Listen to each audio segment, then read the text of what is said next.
The clock on the mantel counted down the hours with a kind of mocking regularity. Tick-tock, tick-tock, tick-tock. Before it was just background. Now every click echoes in my temples. It's been a week, exactly 7 days since Iris had been gone. 168 hours of loneliness in a house where every corner is saturated with her. The box of photographs is heavy, dark wood with a worn lid. Iris always put the pictures in there saying, "Garland, in the digital age, you have to keep something tangible." I go through the cards with trembling fingers. 75 years old, damn senile hands, damn time. In the 15-year-old photo, we're standing by Ferguson Lake. It's about 20 miles from Warrensburg. Iris is wearing a straw hat that was blown around by the wind, and she was always holding it up. I wasn't so gray and wrinkled then. I smiled, holding her by the waist. The simple happiness of simple people. Paxton wasn't always like this, I said out loud, as if Iris might hear. When Elaine was alive, he was a different boy. Memories of the first wife always come unsolicited. There's a fine line between past and present. I love Iris, have loved her all these 20 years. But that doesn't mean I've forgotten Elaine. Paxton never understood that. To him, my new life was a betrayal. Here's a picture of my wedding to Iris. A modest ceremony, just a few guests. Paxton was 30 at the time. He only came because Lauren, his wife, insisted. He stood there stone-faced, didn't say a word of congratulations. I saw Iris trying to talk to him, holding out a glass of champagne. He turned his back and left before we cut the cake.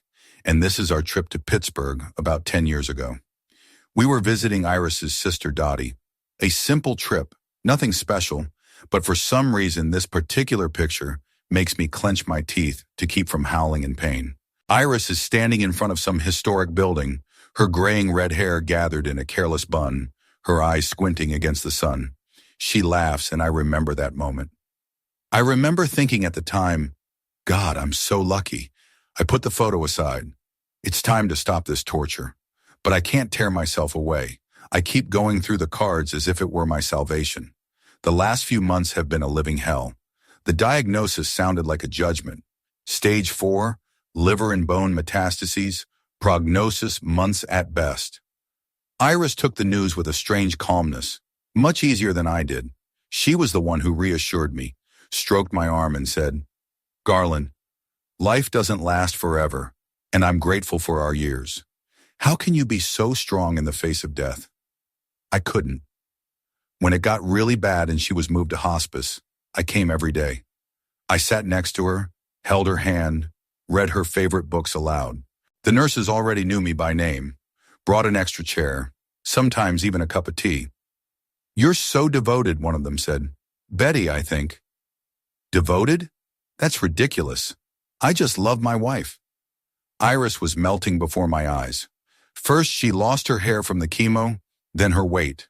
By the end, all that was left was a shadow of the woman who laughed in that photo in Pittsburgh. But the eyes stayed the same. Sometimes when the pain receded, she would look at me and smile. I saw in that look our whole life. On the last day, she barely regained consciousness. She dozed, sometimes mumbled something. I sat beside her, holding her hand as usual, so cold with veins bulging. Suddenly, she opened her eyes, looking at me clearly, as if the sickness had receded for a moment. "Garland," she said, "don't let Paxton take away your right to say goodbye." I didn't know what she meant then. I thought it was the ravings of a dying woman. I kissed her on the forehead, promised her everything would be all right. She closed her eyes and never woke up again. She died quietly, in her sleep, at dawn.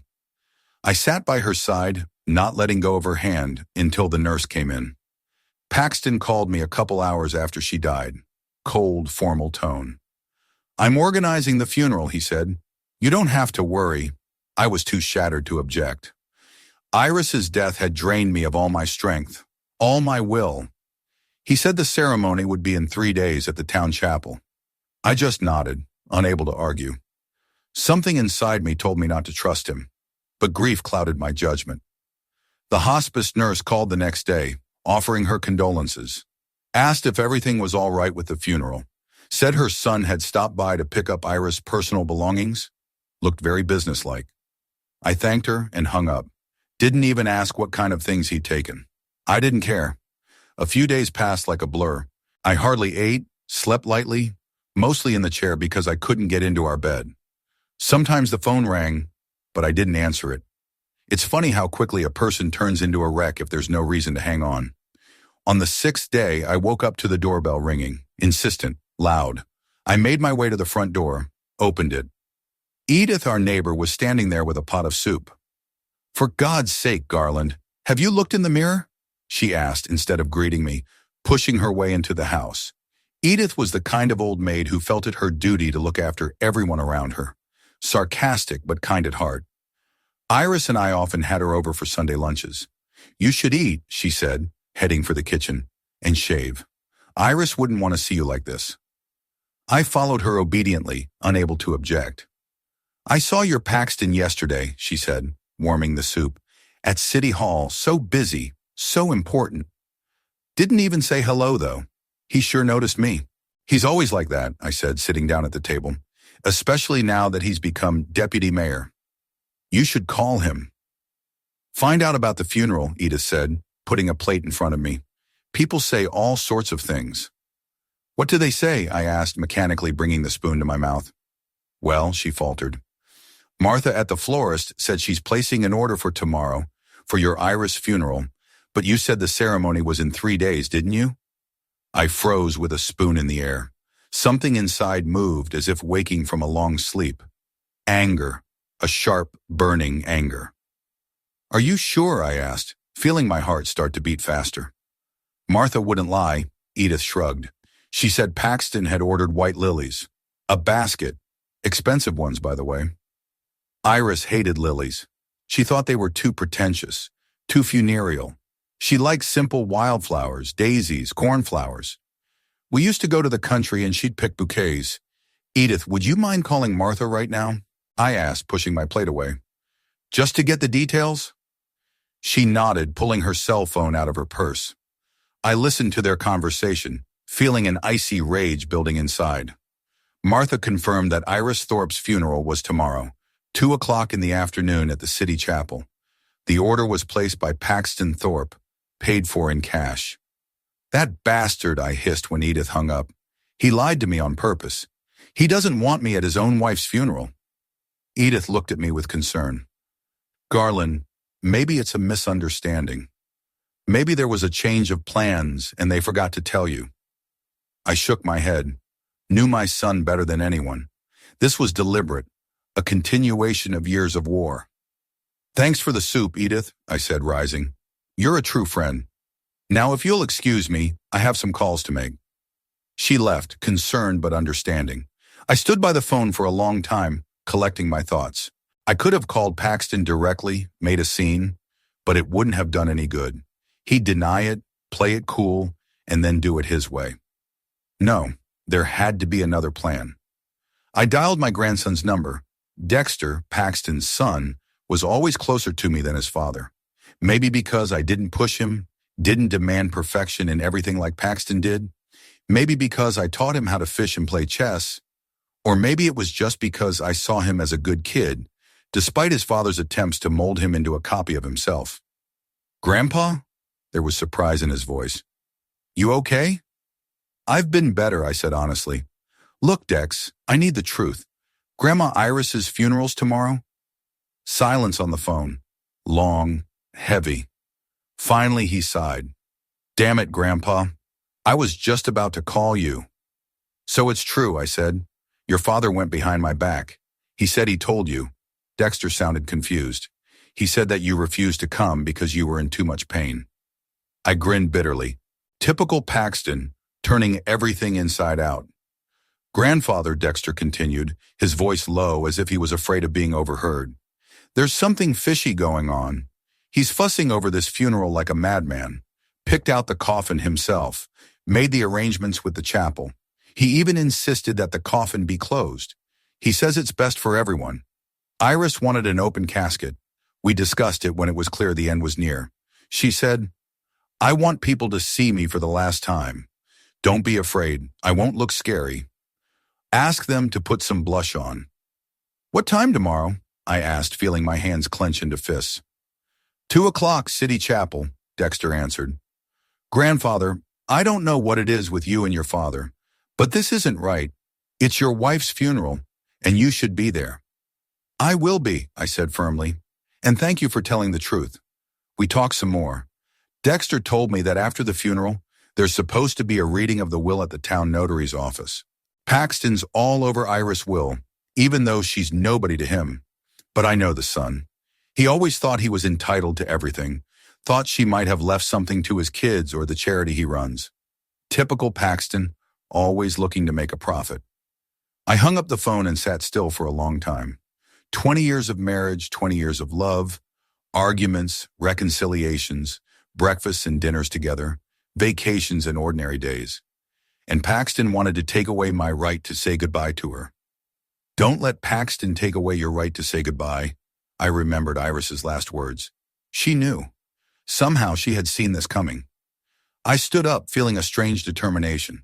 For the first time in a week, I was ready to act. I had to call Percy Crimble, my old friend and lawyer. If anyone could help me stand up to Paxton, it was him. But first, a shower, a shave, and clean clothes. Iris wouldn't want to see me like this. After Dexter called, I immediately tried Paxton, dialed his number over and over, but he didn't answer. I sent a text saying, I know about the funeral tomorrow. We need to talk. It's Reed. No answer. Damn son of a bitch. Even now he's still playing his games. I went out on the porch to clear my head. It was a warm June evening with a light breeze. Iris loved such evenings. Often she sat in the rocking chair that still stands here, with a book and a glass of iced tea. Sometimes we just sit together in silence, watching the sky darken. Now the rocking chair is empty and the silence is deafening. Back in the house, I tried calling my son again, to no avail. Rage roiled inside, making it hard to breathe. How dare he? What right did he have to take away my farewell to Iris? The solution came naturally, Percy Crimble. We've been friends since college, though our paths have diverged since. He became a successful lawyer. I became a simple postal clerk. But our friendship has stood the test of time and status. When Elaine died, it was Percy who helped me with the paperwork, the insurance, the inheritance. When I married Iris, he was my best man. He retired 5 years ago, but he still worked part-time as a counselor. I found his number in a notebook, an old-fashioned paper notebook with worn corners. Iris had given it to me for my 60th birthday, saying that in the world of electronics, you had to have something reliable. Garland? His voice sounded surprised. It's good to hear from you, old boy. Percy, I need your help, I said without preamble. Iris died a week ago. Silence in the receiver. Then, Jesus, Garland, I'm so sorry. Why didn't you call sooner? I was out of it, I admitted. But now there's another problem. Paxton's organizing the funeral tomorrow without telling me. Lied about the date. Percy swore. He knew my son well. He has no right to keep you out of his own wife's funeral, he said firmly. It's illegal and immoral. What am I to do, Percy? I asked, feeling my voice shaking. I have to be there. I must say goodbye to her. You will be, he answered confidently. I'll come for you tomorrow at 1 o'clock. We'll go to the chapel together. If Paxton tries to keep you out, I'll be there. As your legal representative, something inside me has calmed down. With Percy, I could handle it. He wasn't just a lawyer. He was someone who knew my family's history. Thank you, friend, I said sincerely. You're welcome, he replied. Now tell me what happened, from the beginning. I told him everything, about Iris's illness, about the last days in hospice, about Paxton's call, about how I'd learned the truth. My voice was breaking, but I forced myself to speak. Percy listened without interrupting. Garland, he said when I was done, I know this is hard for you, but there's something else we need to talk about. Did Iris leave a will? I wondered. We talked to her about it, of course. She insisted that we both make wills. You never know what's going to happen, Garland. It's best to be prepared. Her foresight sometimes annoyed me, but more often I was grateful for it. Yes, I replied, through the Baxter Law Firm about 3 years ago. Good, Percy said. Then after the funeral, we'll go to the reading of the will. You, as the legal spouse, have every right to attend. When we finished talking, I was relieved. The plan was in place. Percy would help. I'll be able to say goodbye to Iris tomorrow, despite Paxton's best efforts. I made my way to the bedroom, opened the closet. A black suit hung on the rack, the same one I'd worn to my mother's funeral 5 years ago. Iris had helped me with my tie then, her slender fingers deftly tying the knot. "Imagine just going to church on Sunday," she said then, trying to distract me from my grief. "Now I'm going to bury her." After picking out a shirt and tie, I put everything on the chair in the corner. Tomorrow I'll say goodbye to her, whether Paxton wants me to or not. That night I couldn't sleep. I lay staring at the ceiling, thinking about Iris, about how she'd come into my life. We met at the library where she worked. I'd come in looking for a book on gardening. I wanted to start a vegetable garden in the backyard to keep my hands and head busy after Elaine died. Iris helped me find the literature I needed, and a week later when I returned for more books, offered me a cup of coffee. "You look like you could use a break," she said then. Our romance developed slowly, cautiously. We were both not young, both carrying the weight of the past. Her, a failed marriage that had ended in divorce 20 years earlier. Me, the death of my wife from a sudden heart attack.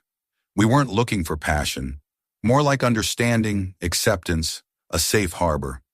When I told Paxton I was going to remarry, he reacted as if I'd told him I'd killed someone. So soon his face contorted with anger. "Mom's only been dead 2 years. 2 years is not a short time, son," I replied then. "And Iris is no substitute for your mother. No one can replace Elaine." "Then why?" He was almost shouting. "Why would you do that? You can live alone, I'll help you. Or move in with us. We'll find a place." "I don't want to be alone," I said simply. "And I don't want to be a burden to you and Lauren. Did you ever think that this, Iris might be after your money?" he blurted out. I laughed then. I had no money except for a small pension and the house I'd inherited from my parents. Iris didn't earn any more than I did, but enough to live decently. "Paxton," I said, trying to speak calmly, "I'm asking you to respect my choices. I loved your mother until the last day of her life, and I will love her always, but I don't want to spend the rest of my life alone." He left with a slammed door. He only showed up at our small wedding because Lauren insisted. And then the Cold War started. He didn't invite us to family gatherings. He didn't call. He didn't visit. Iris tried to patch things up, sending cards for grandchildren's birthdays, Christmas presents, all to no avail. Dexter, his oldest son, became a bridge between us. He would sneak over, help with the computer, listen to my war stories, learn to play chess. Iris baked chocolate chip cookies for him, his favorite. "He's a good boy," she said, "not stale like his father." I rolled over onto my side, looking at the empty half of the bed. Strangely, I didn't feel her presence here. Maybe because she'd spent the last few weeks in hospice care. Maybe because her things were still in their places, as if she'd just stepped out for a bit and would be back soon. As the years went by, Paxton made a career in local government. First clerk, then manager, now deputy mayor. Power had changed him, made him colder, more calculating. He didn't even try to pretend to care about me anymore. When Iris got sick, he didn't call. He didn't come. Dexter was the only one who stopped by, asking what he could do to help. Now that she's gone, Paxton has suddenly stepped up. Why would he want to organize a funeral behind my back? What was he trying to hide? Or was this just another way to hurt me? I got out of bed, walked to the kitchen. I made tea, a habit I picked up from Iris. She always said tea helped calm my nerves. "Garland, have some tea and everything will fall into place. If only it were that simple." Sitting at the kitchen table, I remembered Iris trying to patch things up with Paxton. I remember one day she'd baked an apple pie, his favorite, I told her, and taken it to their house. She came back with red eyes. "He didn't answer the door," she said quietly. "Saw me through the window, but he didn't open it. I was furious, wanted to go to him, to make a scandal." She stopped me. "Don't, Garland. It will only make things worse. Give him time." Time. We'd given him 20 years, and nothing has changed. And now he wants to take away my ability to say goodbye to the woman who tried to be his friend, despite all his rejection. Don't let Paxton take away your right to say goodbye. Iris's last words kept me on my toes. She knew he was capable of this. She saw it coming. When it started to get light outside my window, I made a decision. I'm going to that funeral, and if Paxton tries to stop me, he'll have to deal not only with me, but with Percy and the truth about what kind of son he's been all these years. I showered, shaved, put on a fresh shirt, shined my shoes. Iris always paid attention to shoes. You can tell a real gentleman by his shoes, she'd say with a smile. Around noon, I dialed Percy's number to make sure our plan was on track. I'll be at your place at 1 o'clock, he confirmed. Be ready for a little battle, Garland. Paxton won't just back down. I know, I replied, and I won't back down either. After the call, I sat down in the chair where I had spent most of my time the last few days. My gaze fell on the picture on the wall, Iris and I in the park about 10 years ago. She's laughing with her head tilted back, and I'm holding her hand, smiling. Serene times. The memories come flooding back. Our first vacation together, a trip to the lakes upstate. We rented a small cabin on the shore, spent our days hiking in the woods, our evenings by the fire. Iris read aloud and I listened, staring at the fire. Her voice was soft, with a slight huskiness, especially when she was tired. You know, Garland, she said to me then, I've always dreamed of a life like this, simple, quiet, with a man who sees the real me. I saw her fears, her joys, her little quirks, like the way she folded newspapers by date, or her habit of humming when she thought no one could hear. Saw how she cried over sad movies and how fiercely she defended what she believed in. Saw her whole and loved every bit of her. And now Paxton wants to deny me the chance to say one last goodbye to her, to spend my last moments by her side before the earth forever hides her from me. The ringing of the doorbell interrupted my musings. I glanced at the clock. It was only 12. Early for Percy. Maybe Dexter had decided to stop by. Or, God forbid, Paxton had come to his senses. When I opened the door, I saw Lauren, Paxton's wife. She looked tense, fidgeting nervously with the strap of her purse. Garland, she said instead of greeting, may I come in? I stepped back, letting her into the house. We hadn't seen each other in years, though we talked on the phone occasionally, usually when she called to see if I had Dexter. I heard you knew about the funeral, she said, walking into the living room. Dexter blurted it out. Yes, I answered, crossing my arms over my chest. And I'll be there, whether Paxton wants me there or not. She sighed, sinking into a chair. Garland, he's doing what he thinks is right, in his own way, right? I felt my anger rising. Denying me the chance to say goodbye to my wife is the right thing to do? He doesn't think you deserve it, she said quietly. After you left his mother to die, I froze. This is it. That's what Paxton's been accusing me of all these years. I didn't abandon Elaine, I said, feeling my voice shake. I was there for her. I performed CPR, cardiac massage. I called an ambulance, but it was too late. I know, Lauren nodded. But that's not what Paxton thinks. He was there, Garland. Saw you panicking. Couldn't remember the number of the ambulance. How you screamed instead of acting. I slumped down on the couch, feeling my legs wobbling. Yes, I was panicking. Who wouldn't panic after seeing the woman they love fall to the floor, clutching her chest? Yes, I didn't immediately remember the number. Yes, I screamed. I called for help, but I did the best I could. He was a kid, Lauren, I said tiredly. A teenager. Of course, he didn't think I'd done enough for his mother. He's a grown man now, she replied. But that resentment, that anger, hasn't gone away. And when you married Iris so soon after Elaine's death, it was a betrayal to him. 2 years isn't that soon, I countered. And I never stopped loving Elaine. I just found room in my heart for Iris, too. Lauren looked at me sadly.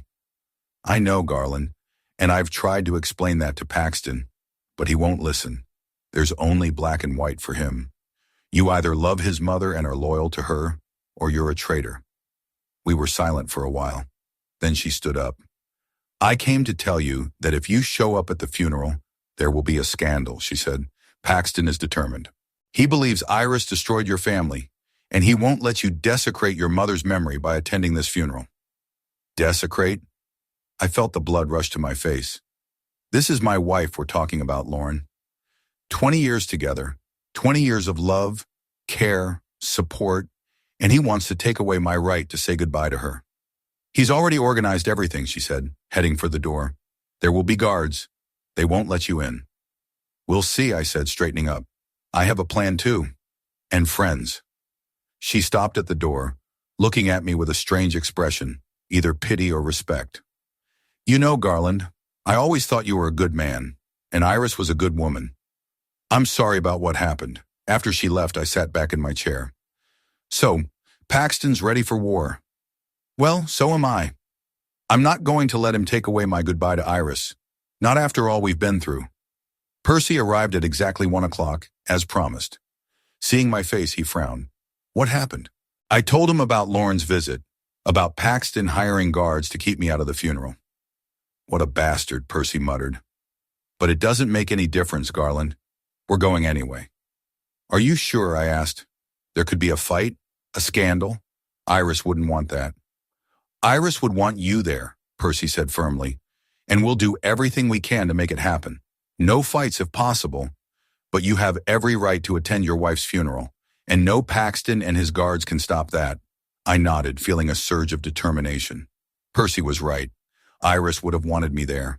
Her last words had been exactly that. Then let's go, I said, rising. It's time to show my son that I can fight too. The Warrensburg City Chapel was a small white building with stained glass windows and a modest bell tower. I've been here many times. Weddings, christenings, funerals. But I never thought I'd be burying Iris here. When Percy and I pulled up, there were several cars in the parking lot. I recognized Lauren's silver sedan, Paxton's black SUV, Dexter's older Ford, a few other cars in the parking lot. Their cars probably belonged to Iris's friends from the library and neighbors. Ready? Percy asked, turning off the engine. I nodded, feeling my throat go dry. Am I ready? Am I ready to see the woman I'd lived with for 20 years for the last time? Am I ready for my own son to try to stop me from doing so? Stay close to me, Percy said, as if he'd read my mind. Whatever happens, remember that we're here to say goodbye to Iris. Don't let Paxton provoke you. We got out of the car. The day was clear, sunny, with a slight breeze. The kind of day Iris liked to work in the garden. She used to say that days like this made you feel closer to heaven. At the entrance to the chapel stood a stout man in a black suit, clearly not a guest, a guard hired by Paxton. He gave us an appraising look. Names? He asked in a formal tone. Garland Thorpe, I answered, straightening up. The deceased's husband. His eyes widened slightly, but his face remained impassive. I've been ordered not to let you in, Mr. Thorpe, he said, blocking the entrance. Please leave. And who gave that order? Percy intervened, stepping forward. Percy Crimble, Mr. Thorpe's lawyer. Mr. Paxton Thorpe, the guard replied, tensing slightly. He's organizing the funeral, and he's determined not to let the deceased's husband attend. Percy shook his head. That's illegal, young man. And if you prevent Mr. Thorpe from attending his wife's funeral, we will sue both you personally and your security firm. The guard hesitated, clearly unprepared for this turn of events. I'm just following orders, he said uncertainly. Follow the law, not illegal orders. Percy cut him off. Now step back, please. We're late for the ceremony. To my surprise, the guard backed away. Apparently the threat of a lawsuit had worked, or maybe he just realized the absurdity of the situation. Inside the chapel, it was cool and quiet. Several rows of pews, most already occupied. An altar decorated with white lilies, a flower Iris couldn't stand, and the coffin, closed, just like Dexter had said. Dark wood, gleaming in the candlelight.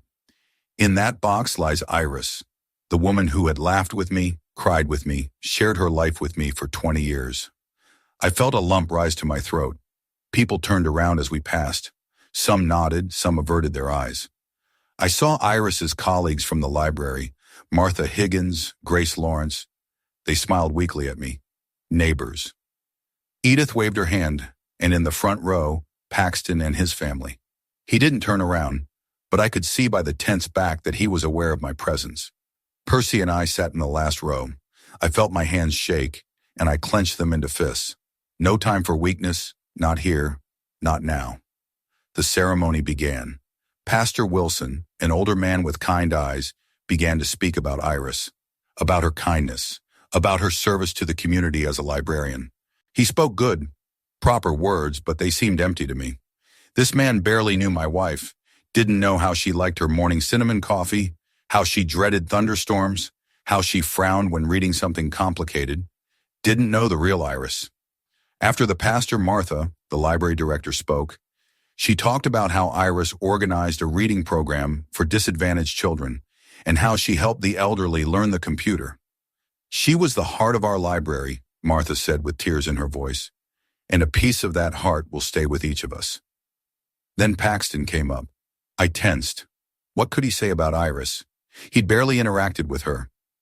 Iris Thorpe came into our family when I was an adult, he began in a formal tone. Our relationship wasn't always easy, but today I want to honor a woman who was an important part of my father's life.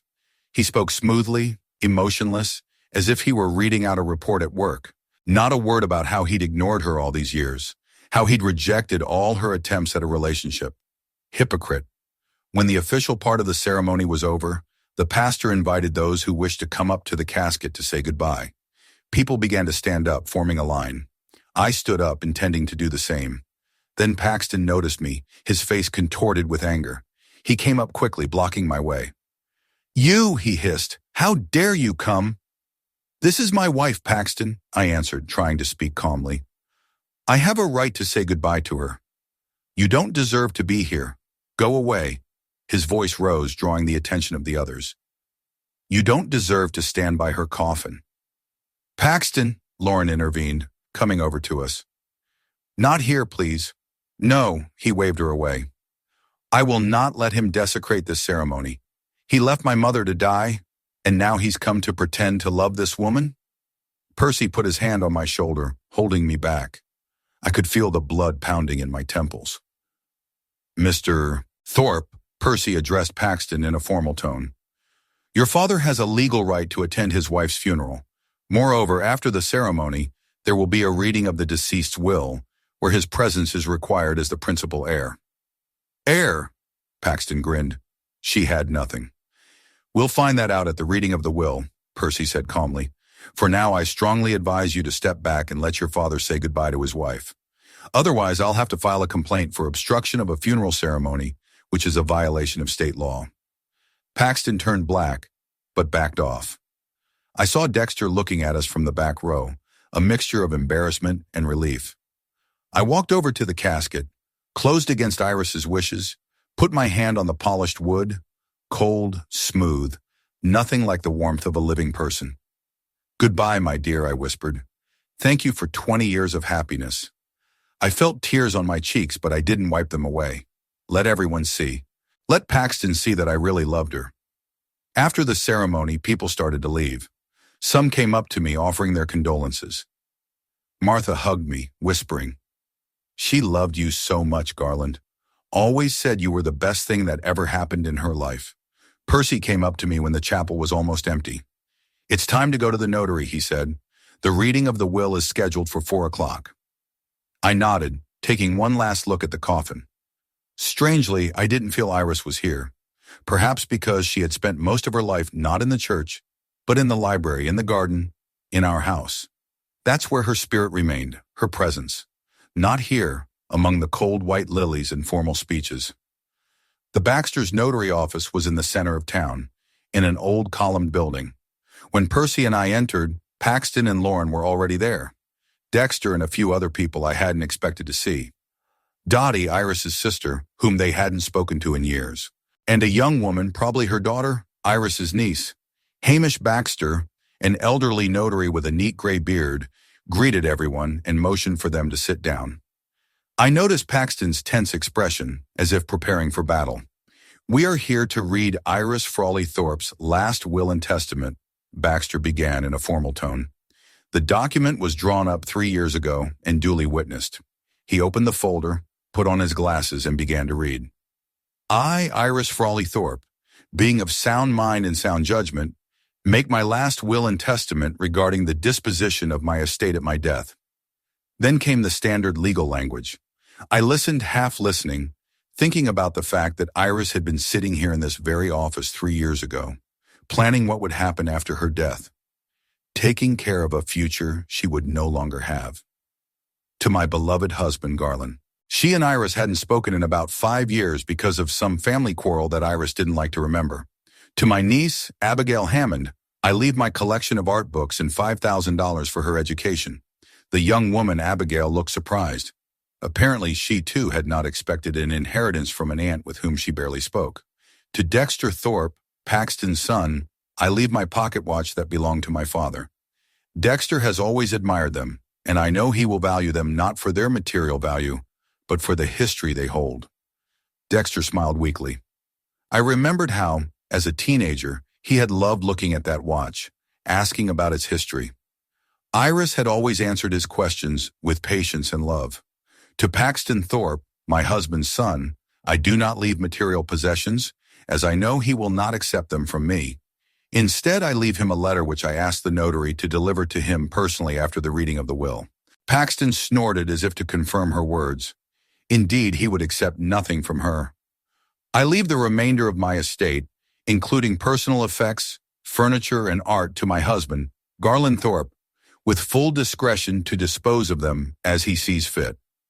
Baxter closed the folder and removed his glasses. This concludes the reading of Iris Frawley Thorpe's will. Are there any questions? Paxton raised his hand like a schoolboy. I'd like to know how much money we're talking about when it says savings and shares. Baxter looked at me as if asking for permission. I nodded. I was curious too. According to the last statement, Mrs. Thorpe has $243,000 in her accounts, the notary said. As for the shares of Bloomfield Pharmaceuticals, their current value is about $370,000. The house on Maple Street is valued at about $200,000. I felt my jaw drop. Over $800,000. Iris, my Iris, who had always lived modestly, worked as a librarian for a small salary, never spent money on luxuries. Paxton looked as if he had been struck. He shifted his gaze from the notary to me and back again. That's impossible, he muttered. She was a librarian. Where did she get that kind of money? Mrs. Thorpe inherited the stock from her parents, Baxter explained. Her father was one of the early investors in Bloomfield Pharmaceuticals. As for savings, she was a very thrifty person and invested her money wisely. I remembered how Iris always kept a close eye on the family budget, how she was able to find good deals, how happy she was when she could save money. But I had no idea of the extent of her fortune. She never talked about it. If there are no other questions, Baxter continued, I would like to give Mr. Paxton Thorpe a letter from the deceased, as stated in the will. He took an envelope from the folder and handed it to Paxton. He took it reluctantly, as if he was afraid the envelope would bite. You can read it here or take it with you, the notary said. It's a personal message, not part of a formal will. Paxton turned the envelope in his hands, then opened it decisively. He pulled out several sheets of paper, written in Iris's neat handwriting. I watched his face as he read. First disbelief, then surprise, then shock, and finally a pallor that spread over his cheeks like white paint. He raised his eyes, looked at me with an expression I'd never seen before, a mixture of fear, shame, and some terrible understanding. Is it true? He asked in a hoarse voice, shaking the letter. I didn't know what Iris had written to him. I didn't know what truth he was talking about, but I could see that the letter had shaken him to the core. I don't know what it says, Paxton, I answered honestly. He stood up, clutching the letter in his hand. I need to think, he mumbled and walked quickly out of the office without looking at anyone. Lauren followed him with an apologetic look. Dexter stayed behind, looking confused.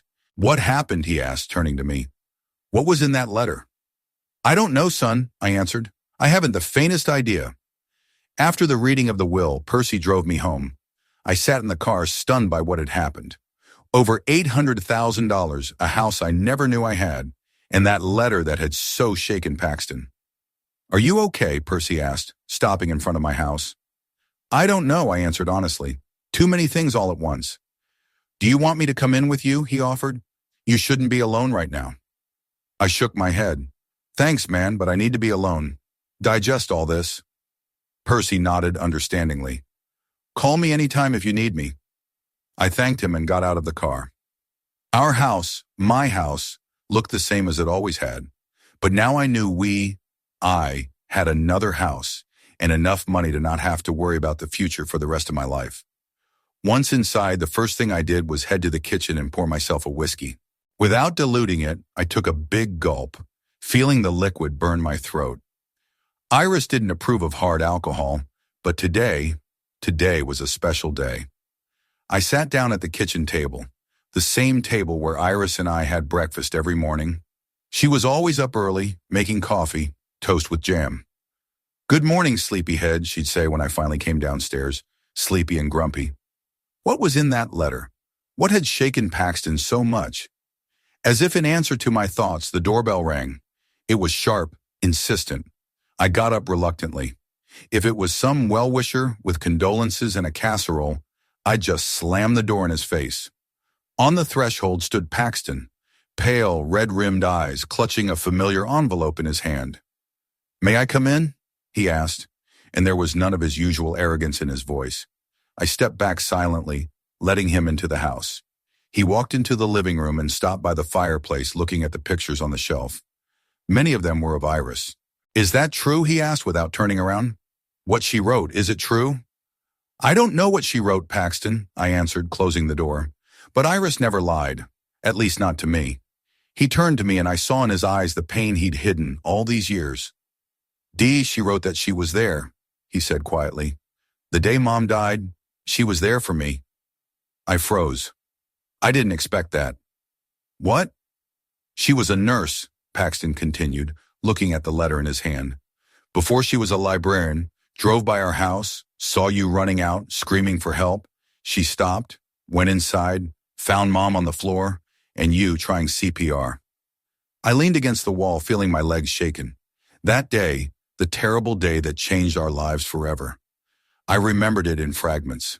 Elaine suddenly clutching her chest, her pale face, my clumsy attempts to help. The call to the ambulance and the waiting. The endless waiting when every second stretched into eternity. But I didn't remember Iris. I didn't remember the other woman in the house. "She says she tried to help." Paxton's voice shook. "Checked your pulse, took over the CPR from you, but it was too late. Mom was already dead. A massive heart attack, almost instantaneous death. No one could have saved her, even if there had been a fully equipped operating room nearby." I closed my eyes, trying to remember. Some woman did show up before the ambulance arrived. I was in such shock that I barely paid attention to her. She said something in a professional tone, checking on Elaine, and then she disappeared when the paramedics showed up. "Was that Iris?" I asked, opening my eyes.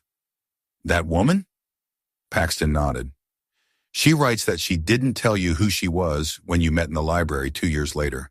Didn't want your relationship to start with such a terrible memory. She planned to tell you later, but the moment never came. And then she found out that I blamed you for Mom's death, and she realized that her testimony could change everything." He sank into the chair, still clutching the letter. "But she didn't tell. Not to you. Not to me." "Why?" I sat across from him, trying to comprehend what I was hearing. "I guess she was afraid you wouldn't believe it," I suggested. "You'd think she'd made up the story to justify me." "I would have thought so," Paxton admitted bitterly then. "But there were details in the letter that only I knew. How Mom was dressed, what she said before she fell. Iris couldn't have made it up. I remembered that day, Elaine in the blue dress, with white flowers, her favorite, how she said, 'Garland, I don't feel well,' and clutching her chest. How she fell to the kitchen floor, knocking over a chair.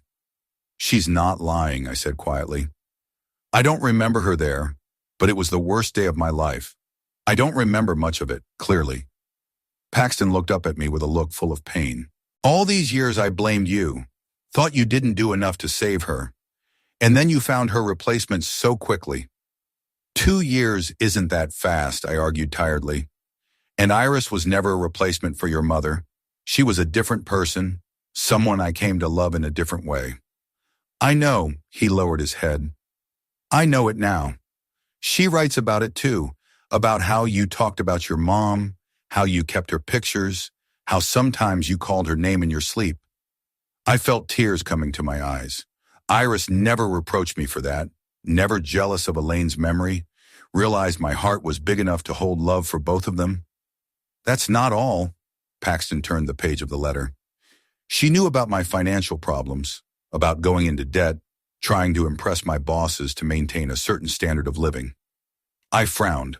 That was something I definitely didn't know about. What kind of problems?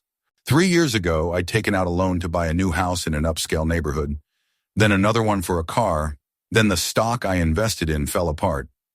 I was on the verge of bankruptcy, he admitted. Lauren didn't know, nobody knew. I was going to sell the house, start over. He paused, gathering his thoughts. Suddenly, I got a call from some lawyer, said an anonymous benefactor wanted to help me with my debts, pay off some of the loan, no strings attached. I said no at first.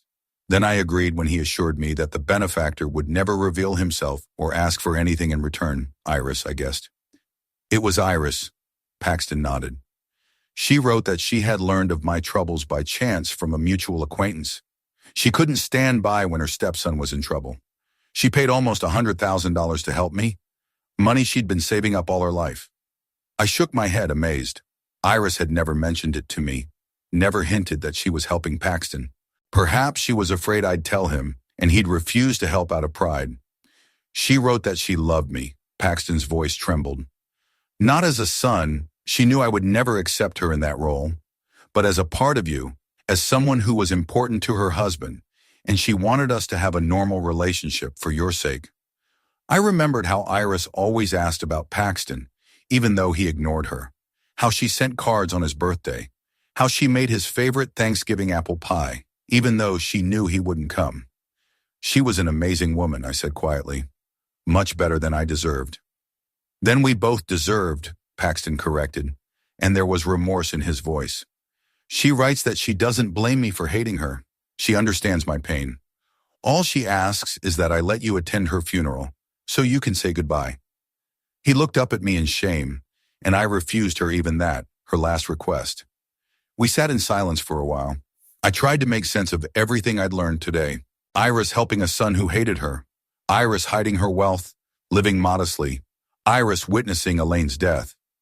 How many more secrets did she take with her? There's more, Paxton said, flipping through the pages of the letter. She writes about the house on Maple, the one she left you. Did you know about it? I shook my head, only that she was renting it out, making a small income. She bought it 22 years ago, Paxton said, the year before Mom died. Planned to open a private daycare center there. Always wanted to work with children. I frowned. We'd met when Iris was already working at the library. She'd never mentioned her dream of opening a daycare center. Why didn't she do it? She writes that when she met you, her priorities changed. Paxton turned the page. She realized that a daycare center would require all her time and energy, and she wanted to devote herself to her family, to you. I felt a lump come up in my throat. Iris gave up her dream for me, and she never said anything about it. Never rebuked me, never even hinted at it. For the last few years, she'd been renting the house to a family with 3 children, Paxton continued, way below market value. She refused to raise the rent when she could have gotten twice as much. Said it was more important to have happy children in the house. That was so Iris. Kindness without show, caring without expecting gratitude. I didn't know, I said, feeling my voice shake. She never talked about the house, about the money, about her dream. There's something else here. Paxton pulled a second piece of paper from the envelope. Not part of the letter, a list to the people she'd helped. He held the paper out to me. I ran my eyes over the lines. The Martins family, medical bills for their daughter, Old Man Thompson, roof repairs, the animal shelter, monthly donations, and about a dozen other names and organizations. I didn't know, I repeated, feeling the tears running down my cheeks. She never said. She wrote that she didn't want you to know, Paxton said quietly. Afraid you'd feel embarrassed that she was richer than you, that it would hurt your pride, and she was right. I've always been an old school man who believed a man should provide for his family. If I had known about her condition, maybe it would have hurt my pride. Maybe I'd feel inadequate around her. What are you going to do with the house? Paxton asked. I shrugged my shoulders. I don't know. Maybe I'll keep renting it to the same family. Maybe I'll open a daycare center like she wanted. That's what she'd want. Paxton nodded. She wrote in her letter that she hoped you'd find a way to use the house to bring joy to the children. We were silent again. It was beginning to get dark outside the window. The day was coming to an end. A day that had begun with a funeral and ended with discoveries that had changed the way I thought about the woman I'd lived with for 20 years. I have to go, Paxton finally said, rising. Lauren and the kids are waiting. I nodded, standing up as well. Thank you for coming, for showing me the letter. He looked at me for a long moment. I should have talked to you a long time ago, 20 years ago, but pride, resentment. They clouded my eyes. I understand, I said. Losing a mother is a terrible blow to a child, even if that child is in his 20s. It doesn't excuse the way I acted with you. With Iris, he lowered his eyes. She deserved better. You both did. When he left, I stood at the window for a long time, watching his car disappear into the twilight. Strangely, I didn't feel angry with him, only tiredness and sadness at the lost years we could have spent as a family. I walked back into the living room, sitting down in Iris's chair. It still held the shape of her body, as if she had just gotten up. On the table next to it was the book she'd been reading before she went into the hospital, some kind of detective novel. The bookmark was still on page 146. She would never know how the story ended. The house was full of her things, her smell, her presence, and empty at the same time because she herself was no longer here, never would be. I got up, walked to the kitchen. I opened the cabinet where Iris kept her tea, dozens of boxes of different kinds. I picked out her favorite, bergamot. I brewed a cup and returned to the living room. Sitting in silence, I thought about the woman I thought I knew so well, about her secrets, her sacrifices, her kindness, about how many things she did in the shadows without expecting thanks or recognition. You were too good for this world, Iris, I thought, looking at her picture on the mantelpiece, and definitely too good for a grumpy old man like me. And it seemed to me that somewhere in the silence of the house, I heard her quiet laugh, warm, slightly husky, so familiar, as if she disagreed, as if she wanted to tell me that I was exactly who she had wanted to be around all these years. It was 3 weeks after Iris's funeral. July brought a stifling heat to Warrensburg that no air conditioning or fans could escape. I spent my days in the house sorting through Iris's things, reading books she hadn't finished, trying to understand the woman I'd lived with for 20 years and who, as it turned out, held so many secrets. The second week I visited the house on Maple Street, a small but cozy 2-story cottage with a spacious garden. I met the tenants, a young couple with 3 children. They were horrified, thinking I would put them out, but I assured them that the terms of the lease remained the same. Saw the playground that Iris had installed in the garden at her own expense. Swings, a sandpit, a little house. Mrs. Thorpe always said the children are the most important thing, Sarah. The mother of the family told me. I also met with the attorney who was helping Iris with her charity. I learned that she regularly visited a children's cancer center, reading books to young patients, that she funded a scholarship for gifted children from low-income families, that she helped a homeless animal shelter, saving dozens of dogs and cats from being put to sleep. All of this she did quietly, without publicity, never mentioned it at home. Why brag about something you just have to do, she liked to say. One night I got a call from Dexter, asked how I was doing, offered to help, said his dad hadn't been himself lately, quiet, brooding, spends a lot of time in his office going through old photographs. I didn't mention the contents of Iris's letter. That was Paxton's business. At the end of the 3rd week, on Saturday, the doorbell rang. I wasn't expecting visitors. I'd had a few visits since the funeral. Percy, Edith, a couple of Iris colleagues from the library. But the phone had been silent the last few days, and no one had knocked on the door, for which I was grateful. I needed to be alone. Opening the door, I saw Paxton. He stood on the threshold, shuffling nervously from foot to foot, a bottle of whiskey in his hands. "May I come in?" he asked without greeting. I stepped back, letting him into the house. We hadn't seen or spoken since our last conversation on the day of the funeral. He looked gaunt, with shadows under his eyes. I guess the shock of Iris's letter hadn't worn off. "Brought you a drink," he said, holding out the bottle. "Thought we could use one." I nodded, accepting the offering. Expensive scotch, 12 years old. Paxton always liked quality stuff, often unaffordable. Come into the kitchen, I offered, or the living room. The kitchen's fine, he said. It's cozier. We went into the kitchen.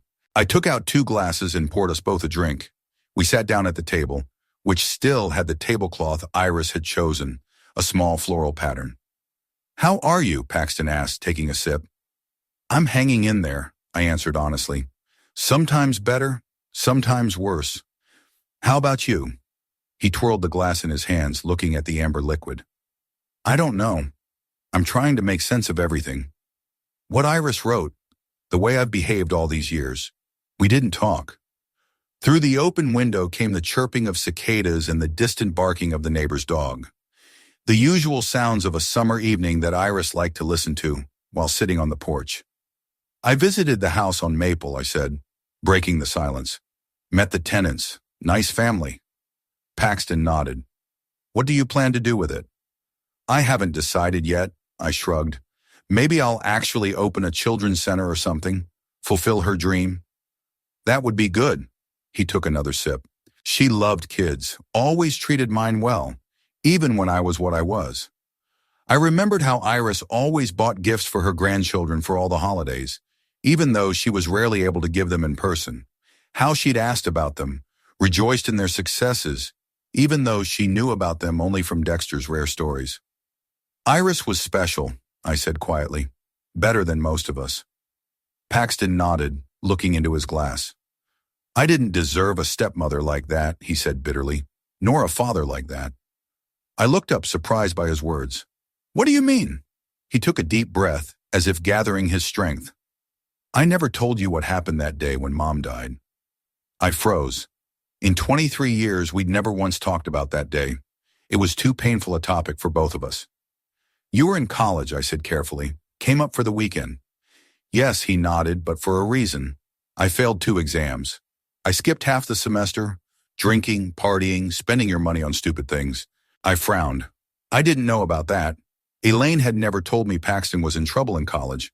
Mom found out, he continued. I don't know how, maybe someone in the administration called.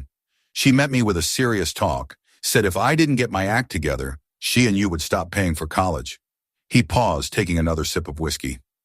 I had a temper, said some terrible things, that she's controlling me, that I'm an adult and I'll decide my own life, that she didn't care about my dreams and desires, that she was only thinking about her ambitions for me. I listened, amazed. Elaine had never told me about this fight. Perhaps she wanted to keep me from being disappointed in my son, or perhaps she hoped to resolve it herself.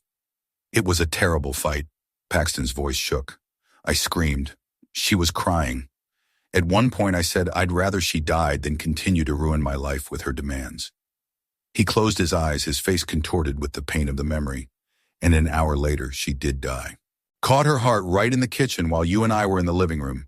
You ran to her, tried to help her, and I just stood there, unable to move, knowing it was my fault. My words, my anger had triggered the attack. I shook my head, feeling the lump in my throat. Paxton, it's not your fault. Your mother had congenital heart failure. The doctor said it could have happened at any time, but it happened right when I wished her dead. He looked up at me with a look of lingering pain. Do you understand? I literally killed her with my words. No, I shook my head firmly. You didn't kill her. The fight might have been the trigger, but the attack would have come sooner or later, maybe from another stressor, from physical exertion, just in her sleep. Paxton was silent for a long time, staring out the window. Then he spoke again, quietly, almost in a whisper. It was easier to blame you, to think you didn't do enough to save her, that if you'd called an ambulance sooner, started CPR sooner, she might have survived. I understand, I said softly. Sometimes it's easier to direct anger outward than to admit your own guilt, even if it's not really your fault. And then Iris showed up, he continued, and I hated her instantly. Not because she took Mom's place, but because she made you happy, that you were able to move on, to love again. Whereas I was stuck in that day, that fight, that nightmare. I never looked at the situation that way. I'd always thought Paxton was jealous of my mother's memory, thought I'd betrayed her by marrying again. But that wasn't the point. It was about his own guilt, his own grief, which he could not cope with. Now Iris's letter, he said, pouring himself another whiskey. She was there, saw you trying to save your mom, confirmed that there was no chance. It was like it took some of the guilt off me. And at the same time, it showed me how awful I've been all these years. To you, to her. You were a child who lost his mother, I said. Wounded, confused. We all do stupid things when we're hurt. I was 22, he countered, not 12. I should have handled it better, supported you, not blamed you, accept Iris, not reject her. I remembered Paxton from those days, fiery, emotional, always ready to challenge authority. That's how he was before his mother died. He was still like that, only with the added bitterness of loss and guilt.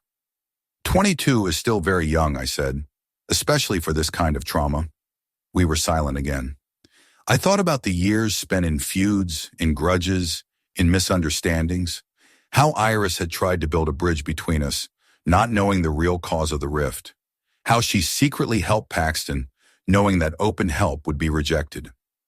What about your financial problems? I asked. The ones Iris wrote about, are they solved? Paxton wrinkled his nose partially. Her help saved me from bankruptcy, but I still have debts. I took on too much trying to impress. New house, car, private school for the kids, all to look like a successful deputy mayor. Why didn't you come to me? I asked. I could have helped, he grinned bitterly. Pride, what else? I spent 20 years pretending you were nothing to me. How could I come and ask you for money? I nodded understandingly. Paxton had always been proud, even as a child. Never asked for help. He preferred to do things on his own, even if it meant getting a few bumps in the road. What about you and Lauren? I asked, remembering what Dexter had said about his parents' problems.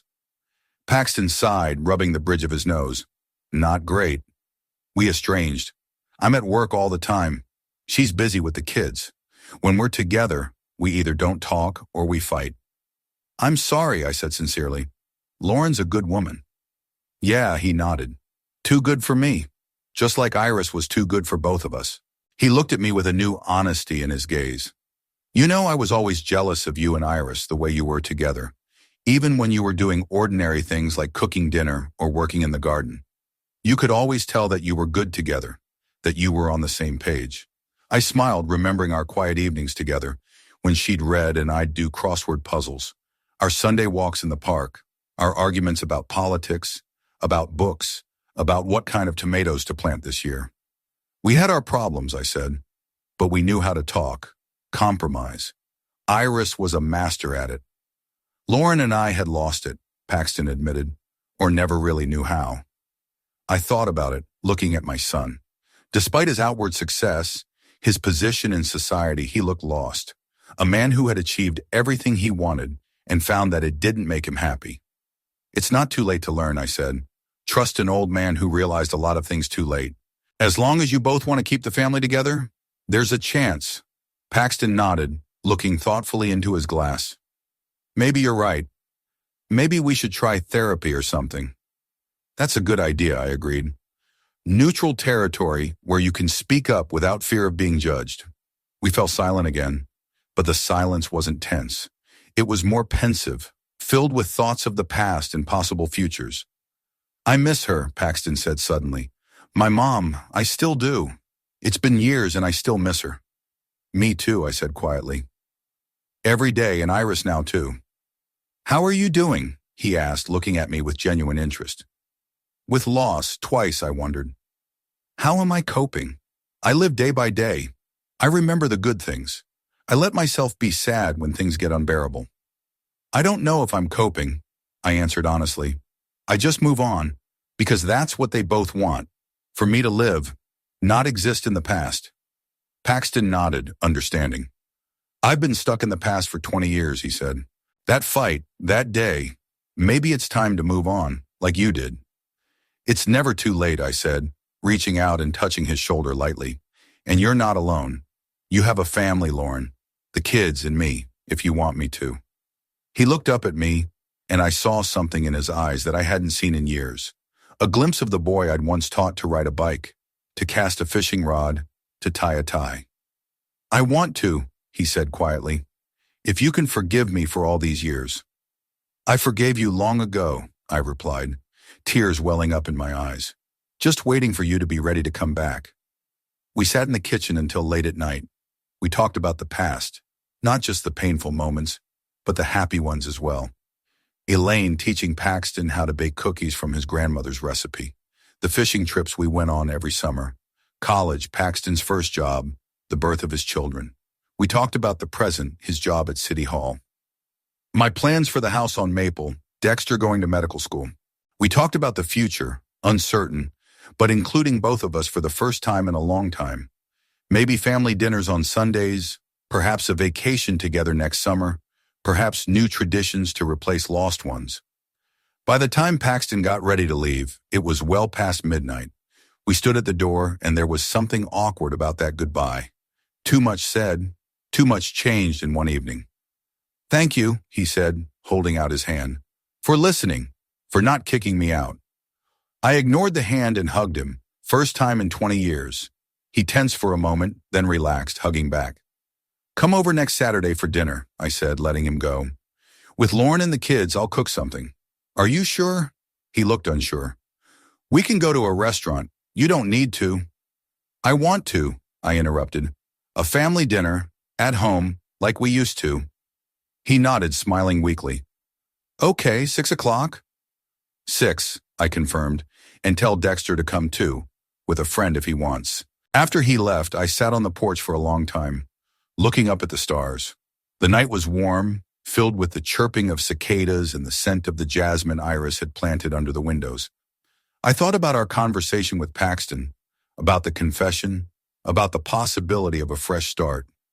Not a clean slate that was impossible after so many years of resentment and estrangement, but at least a new page, given the mistakes of the past. I thought of Iris, of her last letter, the one that had done what she and I had failed to do in 20 years, to make Paxton see the truth.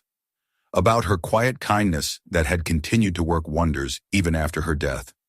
"You were always smarter than all of us, dear," I thought, looking up at the stars. "Even now you have found a way to heal our family," and I thought the warm night breeze that touched my cheek was her answer.